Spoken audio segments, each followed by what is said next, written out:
मैं महेश कुमार फिर से एक नया टॉपिक लेकर के आया हूँ। राष्ट्रीय आंदोलन का वह ऐतिहासिक बिंदु है, ऐतिहासिक टॉपिक है भारतीय राष्ट्रीय कांग्रेस की स्थापना, जिसका नाम है। और आप लोग भी बहुत इंटरेस्ट से पढ़ते हैं और परीक्षा में भी यहाँ से बहुत बार क्वेश्चन पूछा गया है। तो पहले हम देखे थे कांग्रेस से पहले का जो संगठन था उसके बारे में, जो पहले वाला वीडियो में आपको देखा पढ़ाए थे। आज जो देखेंगे हम लोग कांग्रेस की स्थापना कैसे हुई। तो यह जो चैप्टर है, इस चैप्टर में मेंस के लिए भी क्वेश्चन बनता है और पीटी के लिए भी बनता है, लेकिन हम लोग आज चर्चा करेंगे सिर्फ पीटी के लिए।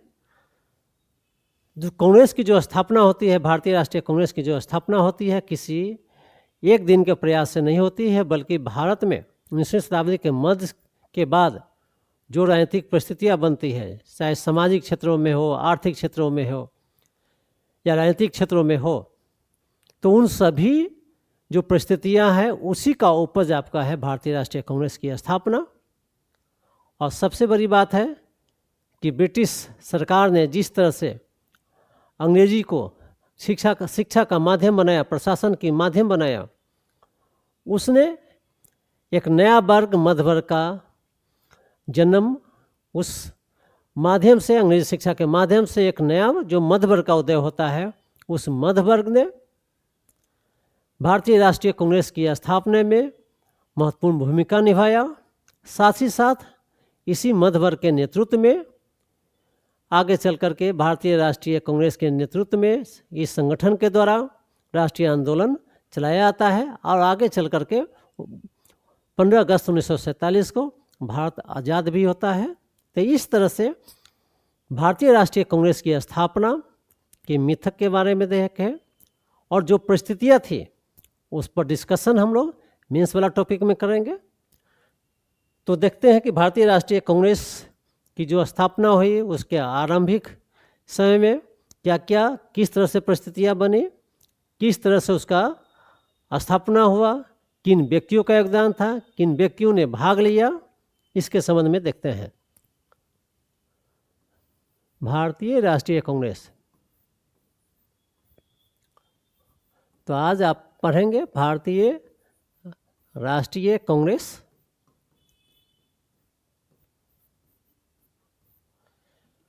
सिंपल में यदि पूछता है यहाँ से, स्थापना याद करके रखिएगा। 28 दिसंबर 1885। लेकिन इससे पहले ऐसी कौन सी संस्था थी, किन व्यक्ति के द्वारा स्थापित की गई थी, किस तरह से वह संस्था इससे जुड़ा हुआ है, उसके संबंध में देखें। तो भारतीय राष्ट्रीय जो कांग्रेस की स्थापना से पहले का जो संगठन है भारतीय राष्ट्रीय संघ है। भारतीय राष्ट्रीय संघ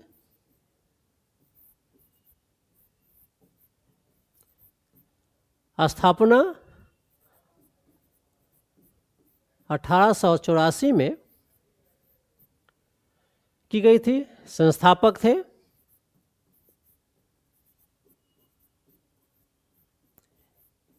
ए.ओ. ह्यूम। अब ए.ओ. ह्यूम के बारे में जान लें। ए.ओ. ह्यूम स्कॉटलैंड के थे, भारत में रिटायर्ड एक प्रशासनिक अधिकारी थे। उनका प्रमुख योगदान रहा भारतीय राष्ट्रीय कांग्रेस की स्थापना में। तो भारतीय राष्ट्रीय संघ का जो अगला सम्मेलन होने वाला था पूना में, लेकिन पूना में प्लेग के कारण स्थान परिवर्तन कर दिया गया और यह इसका जो सम्मेलन भारतीय राष्ट्रीय संघ का जो सम्मेलन कहाँ हुआ, तो बम्बई में। भारतीय राष्ट्रीय संघ का जो सम्मेलन का आयोजन कहाँ हुआ, स्थान था बम्बई, गोकुलदास तेजपाल संस्कृत कॉलेज में। वर्ष 28 से 30 दिसंबर 1885 और जो इस सम्मेलन का जो प्रथम अध्यक्ष बने WC बनर्जी थे। WC बनर्जी, इसमें कुल जो प्रतिनिधि भाग लिए, कुल प्रतिनिधि 72 अर्थात 72। इस समय जो भारत का जो वायसराय डफरीन थे, और इस समय में भारत का कौन कौन से सामाजिक वर्ग इस सम्मेलन में भाग लिए? तो सामाजिक जो वर्ग थे, सर्वाधिक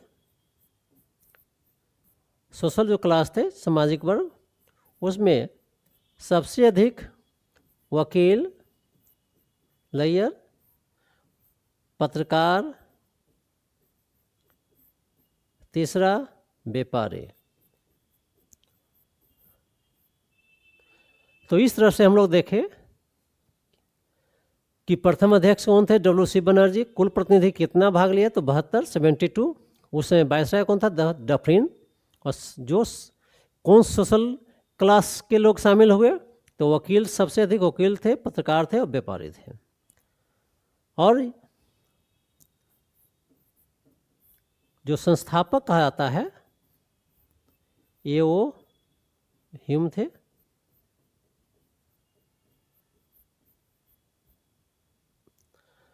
तो यहाँ पर एक गलती मत कीजिएगा कि संस्थापक WC बनर्जी मानिएगा, संस्थापक A.O. ह्यूम ही थे। और प्रथम जो इस सम्मेलन का, बम्बई में जो सम्मेलन हुआ, उसका प्रथम बार जो अध्यक्षता किया वो WC बनर्जी थे वो। और यह जो संघ है,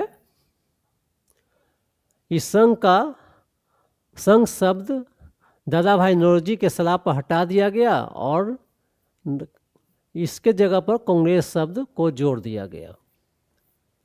और यह कांग्रेस शब्द अमेरिका से लिया गया और इसका मीनिंग होता है लोगों का समूह। तो इस तरह से भारतीय राष्ट्रीय संघ का नाम क्या हो गया? भारतीय राष्ट्रीय कांग्रेस। लेकिन जो प्रथम सम्मेलन हो रहा था उसमें सुरेंद्रनाथ बनर्जी भाग नहीं लेते हैं। यह भी पूछा गया क्वेश्चन है, क्यों नहीं भाग लेते हैं? तो 25 दिसंबर 1885 को नेशनल जो कॉन्फ्रेंस था उसका आयोजन सुरेंद्रनाथ बनर्जी की अध्यक्षता में कलकत्ता में की गई थी, इसीलिए सुरेंद्रनाथ बनर्जी इसमें भाग नहीं लिए थे। इसमें जो भी प्रतिनिधि थे वो सभी उच्च शिक्षा प्राप्त थे, सफल व्यापारी थे, बड़े वकील थे, बड़े पत्रकार थे, जैसे फिरोज शाह मेहता, दीनशाह वाचा, KT तेलंग, बदरुद्दीन तैयब जी, अन्य सभी जो भी इसमें प्रतिनिधि भाग लिए वो सभी हायर एजुकेटेड थे और अपने अपने क्षेत्रों में सफल व्यक्ति थे वो। और इस तरह से इन मध्य वर्गों के नेतृत्व में भारतीय राष्ट्रीय कांग्रेस की स्थापना होती है और आगे चल करके भारतीय राष्ट्रीय कांग्रेस धीरे धीरे भारतीय राष्ट्रीय कांग्रेस के नेतृत्व में चाहे पॉलिटिकल क्षेत्र में हो, चाहे एजुकेशन के क्षेत्र में हो, चाहे एडमिनिस्ट्रेशन के क्षेत्र में हो, चाहे आर्थिक क्षेत्र में हो, इकोनॉमी के क्षेत्र में हो, इस तरह से सभी क्षेत्रों में भारतीय राष्ट्रीय कांग्रेस के द्वारा, भारतीय राष्ट्रीय कांग्रेस के नेताओं के द्वारा विचार आने लगे, लोगों को जागरूक किए जाने लगे। अर्थात एक नई राजनीतिक धारा का विकास भारतीय राष्ट्रीय कांग्रेस की स्थापना के साथ होता है।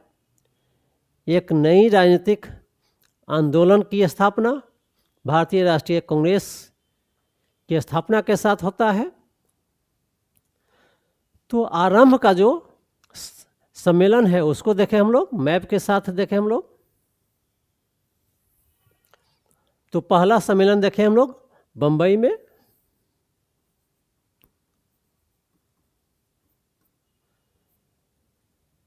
(1885) में। दूसरा जो सम्मेलन होता है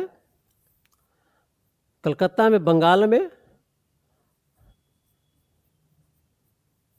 इसकी अध्यक्षता दादा भाई नौरोजी करते हैं।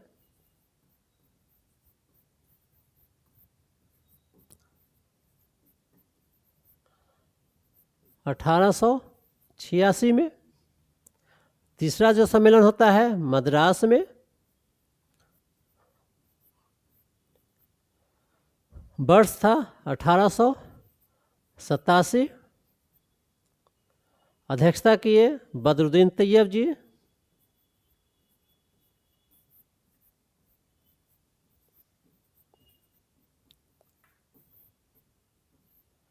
जो चौथा सम्मेलन होता है इलाहाबाद में,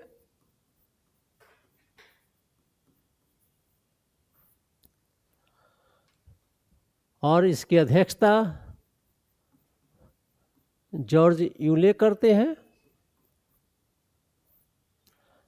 1888 में। अब देखिए किस तरह से यहाँ पर आपको याद रखना है कि बम्बई में जो हुआ 1885 में जो सम्मेलन होता है, उस सम्मेलन स्थल का जो नाम था गोकुलदास तेजपाल संस्कृत कॉलेज, वो भी याद करके रखिएगा। अध्यक्ष याद करके रखिएगा। स्थापना, कांग्रेस की स्थापना 28 दिसंबर 1885 को हुआ, वह याद करके रखिएगा। प्रथम अध्यक्ष WC बनर्जी थे। संस्थापक A.O. ह्यूम थे। उस समय का वायसराय, समकालीन वायसराय डफरिन थे।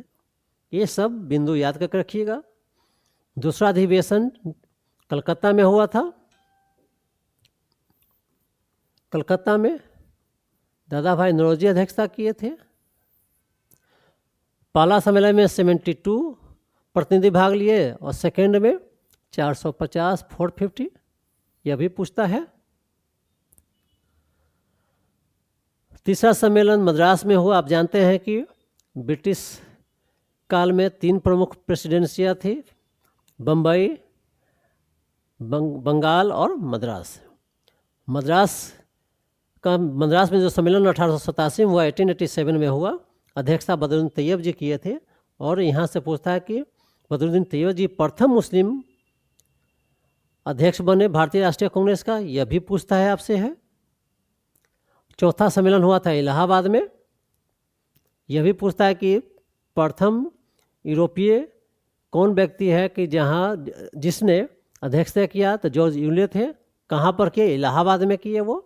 तो इस तरह से 4 का याद करके रखना है। साथ ही साथ सारा जो सम्मेलन है, कांग्रेस सम्मेलन है, जी उसमें से जो प्रमुख है उसको भी याद करके रखना है आपको है।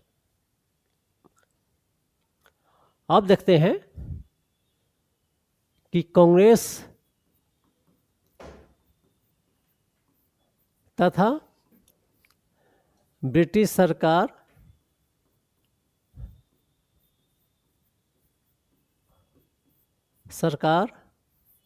के बीच में क्या संबंध था। आरंभ में ब्रिटिश प्रशासन कांग्रेस की स्थापना में सहयोग किया, सहयोग की भूमिका निभाया। लेकिन जैसे जैसे भारतीय राष्ट्रीय कांग्रेस का सामाजिक आधार बढ़ने लगा, जैसे जैसे वह आम जनता की आवाज़ बनने लगा, ब्रिटिश प्रशासन कांग्रेस के प्रति जो पहले सहयोग कर रहा था, वह असहयोगी हो गया। कब? वर्ष 1888 से इलाहाबाद के सम्मेलन से। क्योंकि इलाहाबाद के सम्मेलन में वह विघ्न पहुंचाने का प्रयास किया, बाधा पहुंचाने का प्रयास किया। तो यहाँ से भी क्वेश्चन पूछा गया है यूपीएससी बीपीएससी में, चाहे आप जो भी एग्ज़ाम दे रहे हैं वहाँ भी पूछा जाएगा, यहाँ से पूछ सकता है आपको है कि कब ब्रिटिश सरकार का कांग्रेस के प्रति असहयोग की जो सहयोग की नीति थी, असहयोग की नीति बन गई 1888 से इलाहाबाद के सम्मेलन से। इस तरह से कांग्रेस और ब्रिटिश सरकार का संबंध को देखें हम। अब आगे देखते हैं हम लोग हैं कि कांग्रेस की स्थापना के संबंध में सिद्धांत है। कांग्रेस की स्थापना के संबंध में जो सिद्धांत है, 3 सिद्धांत, जहां से एक क्वेश्चन बार बार पूछा गया है। पहला है सेफ्टी बल्ब का, सेफ्टी बल्ब,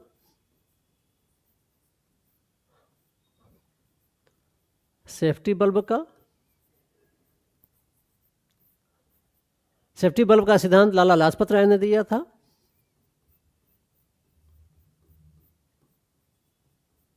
लाला लाजपत राय। दूसरा है लाइटिंग कंडक्टर का, त्वरित चालक का, यह सिद्धांत जीके गोखले, गोपाल कृष्ण गोखले ने दिए थे।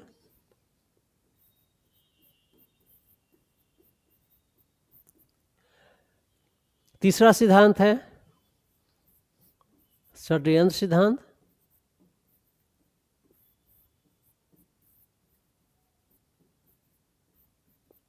यह सिद्धांत आरपी दत्त का है। तो इस तरह से ये जो 3 सिद्धांत है, यह मेंस में देखना आपको है, लेकिन पीटी में ये सेफ्टी बल्ब का सिद्धांत बहुत बार पूछा गया है। By the way lighting conductor का ही पूछता है तो जीके गोखले का है। कॉन्स्पिरेसी सिद्धांत आरपी दत्त का है। तीसरा से कांग्रेस के जो कांग्रेस की स्थापना के संबंध में 3 सिद्धांत हैं, उसको भी आप याद करके रखिएगा। अब आगे देखते हैं कांग्रेस का जो आरंभिक काल है। कांग्रेस के आरंभिक काल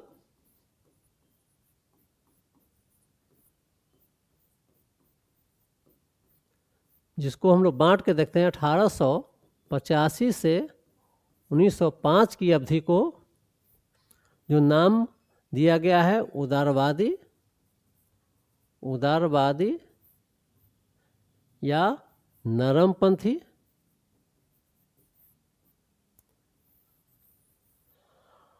उदारवादी या नरमपंथी क्यों कहा जाता है? क्योंकि इस समय के जो भी कांग्रेस के नेता थे वो अंग्रेज़ों के प्रति उदार नीति अपनाया, नरम रुख अपनाया। इसीलिए इस काल को उदारवादी या नरमपंथी काल कहा जाता है। और इस काल के नेता को भी उदारवादी या नरमपंथी नेता कहा जाता है। इन सभी जो प्रतिनिधि थे इस काल के, उनका अपना राजनीतिक सोच था, उनका अपना दृष्टिकोण था। इसलिए इन्होंने आरंभ में ब्रिटिश सरकार के प्रति उदार रुख अपनाया, उदार रुख अपनाया, उदार नीति अपनाया या नरम रुख अपनाया। इसलिए इस काल को हम लोग उदारवादी काल कहते हैं। और इस काल के जो नेतृत्व थे उसको उदारवादी नेता या नरमपंथी नेता कहा जाता है। अगला क्लास में हम लोग देखेंगे कि उदारवादियों का योगदान देखेंगे। फिर मिलेंगे हम आपसे अगला वीडियो में, इसके अगले भाग को लेकर के आएंगे। इस तरह से इस वीडियो से लाभ उठाएं। और यदि आप तैयारी कर रहे हैं बीपीएससी का हो या यूपीएससी का हो या बिहार दरोगा हो, एईडीओ हो या बीपीएससी टीआरई 4.0 हो, कोई भी एग्ज़ाम की तैयारी कर रहे हैं, सभी एग्ज़ाम में इससे आपको लाभ मिलेगा। फिर मिलते हैं अगला वीडियो में एक नए टॉपिक के साथ।